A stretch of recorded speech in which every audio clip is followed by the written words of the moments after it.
Hello दोस्तों, जय हिंद। आज हम लोग ध्वनि के दूसरे चैप्टर को स्टडी करते हैं। पहला चैप्टर हमने बता दिया है, आप लोग देख सकते हो।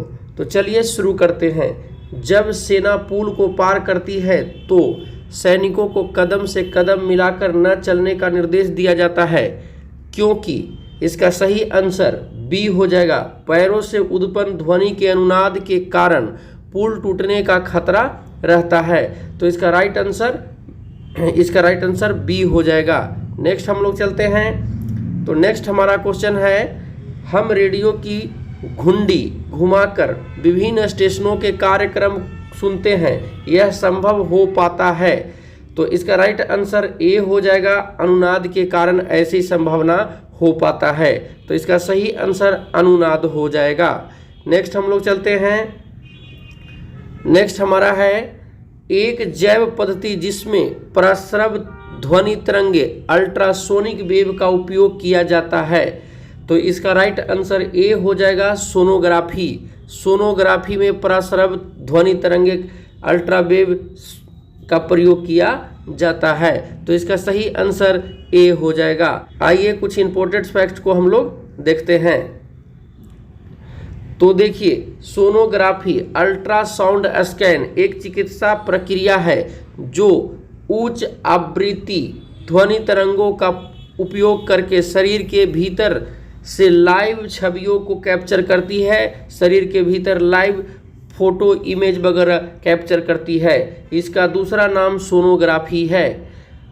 प्रस्रव ध्वनि तरंगे की आवृत्ति जो होती है 20,000 हर्ट्ज से अधिक होती है। श्रव्य तरंगे की जो आवृत्ति होती है वो कितनी होती है जिसे मनुष्य सुन सकता है? तो 20 हर्ट्ज से लेकर के 20,000 हर्ट्ज के बीच होती है जिसे मनुष्य सुन सकती है। ध्वनि तरंगे हैं जिसकी आवृत्ति श्रव्य आवृत्ति से अधिक होती है, यानी कि प्रस्रव जो ध्वनि तरंग होती है वो श्रव्य ध्वनि तरंग से अधिक होती है। श्रव्य जो जिसे सुन सकते हैं, मनुष्य प्रस्रव ध्वनियों को नहीं सुन सकता है, लेकिन कुछ जानवर जैसे बिल्ली, कुत्ता, चमगादड़ इत्यादि प्रस्रव ध्वनि के माध्यम से ही रात्रि में विचरण करते हैं।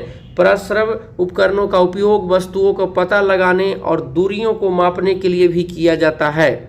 नेक्स्ट हमारा है, ध्वनि प्रदूषण से सर्वाधिक प्रभावित होता है। तो ध्वनि प्रदूषण से सर्वाधिक प्रभावित होता है, इसका राइट आंसर डी हो जाएगा, तंत्रिका तंत्र।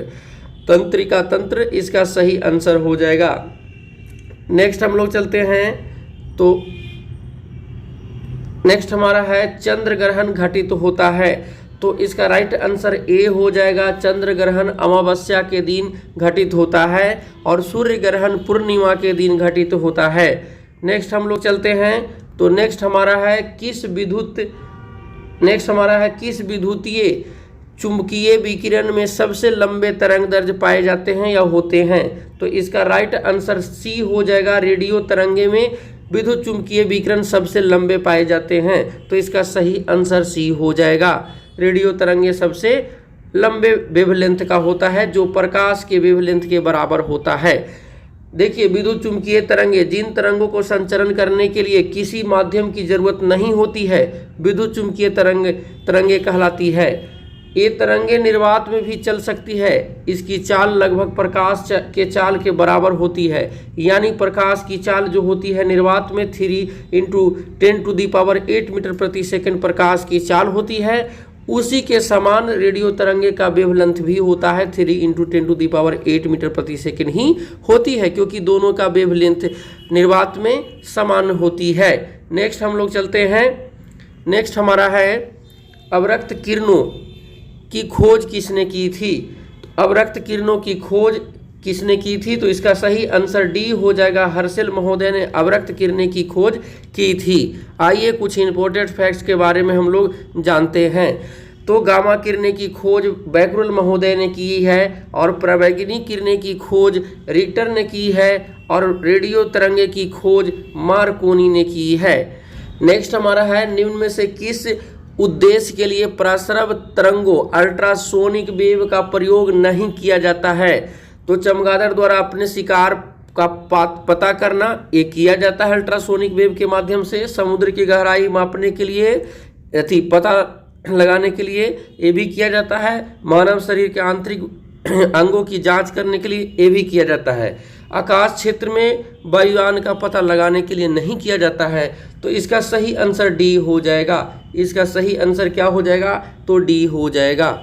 नेक्स्ट हम लोग चलते हैं हाँ, इसका कुछ इंपॉर्टेंट फैक्ट्स है उसे देखते हैं। तो आकाश क्षेत्र में वायुयान का पता लगाने के लिए रडार का प्रयोग किया जाता है, न कि अल्ट्रासोनिक वेव का प्रयोग किया जाता है।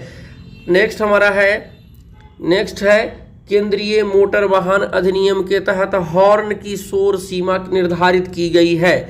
तो इसका राइट आंसर ए हो जाएगा। 93 से लेकर के 102 डेसिबल के बीच में ही केंद्रीय मोटर वाहन अधिनियम के द्वारा हॉर्न शोर सीमा को निर्धारित किया गया है। तो इसका राइट आंसर ए हो जाएगा। नेक्स्ट हम लोग चलते हैं कुछ इंपॉर्टेंट फैक्ट्स है उसे देख लेते हैं।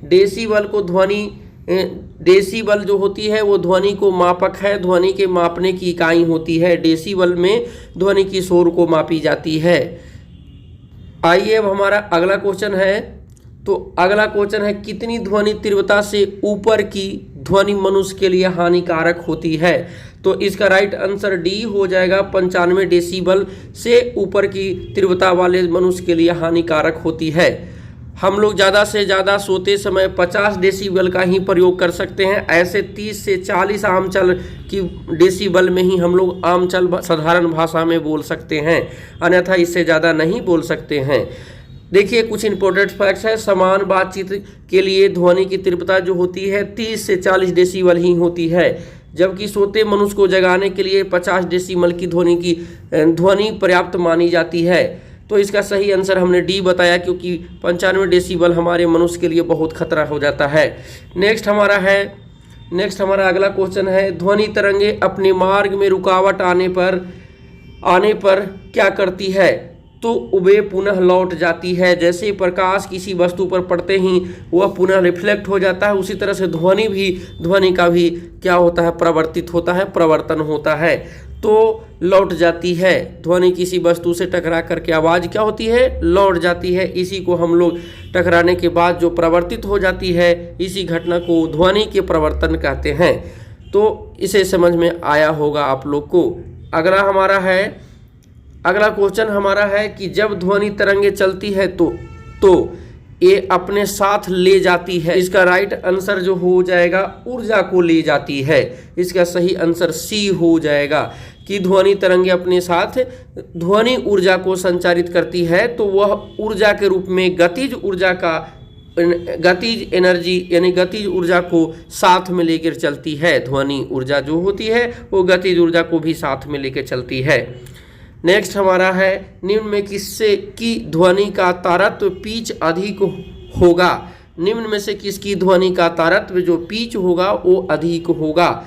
तो इसकी सही आंसर डी हो जाएगा। मच्छर की भिनभिनाहट जो होगा उसकी तारत्व अधिक पिच होगा, इसकी आवाज़ बहुत पतली होगी, क्योंकि जिसकी तारत्व पिच अधिक होती है उसकी आवाज़ क्या होती है? बहुत पतली होती है। आइए कुछ इंपॉर्टेंट फैक्ट्स को देखते हैं। दिए गए ऑप्शन में मच्छर की भिनभिनाहट का तारत्व सबसे अधिक है। ध्वनि का तारत्व उसकी आवृत्ति यानी फ्रीक्वेंसी पर निर्भर करता है। तारत्व पिच अधिक होने से ध्वनि पतली होती है। अभी हमने बताया कि तारत्व जितने अधिक होगा आवाज़ उतनी पतली होगी, तारत्व जितने कम होगा उतनी ध्वनि मोटी होगी। पुरुषों की अपेक्षा इसीलिए स्त्रियों में ध्वनि की तारत्व अधिक होता है, जिसके कारण स्त्रियों की आवाज़ पतली होती है, पुरुष को कम होता है। अगला क्वेश्चन हमारा है, तो नेक्स्ट हमारा क्वेश्चन है प्रस्रव ध्वनि अल्ट्रासोनिक सुनी जा सकती है।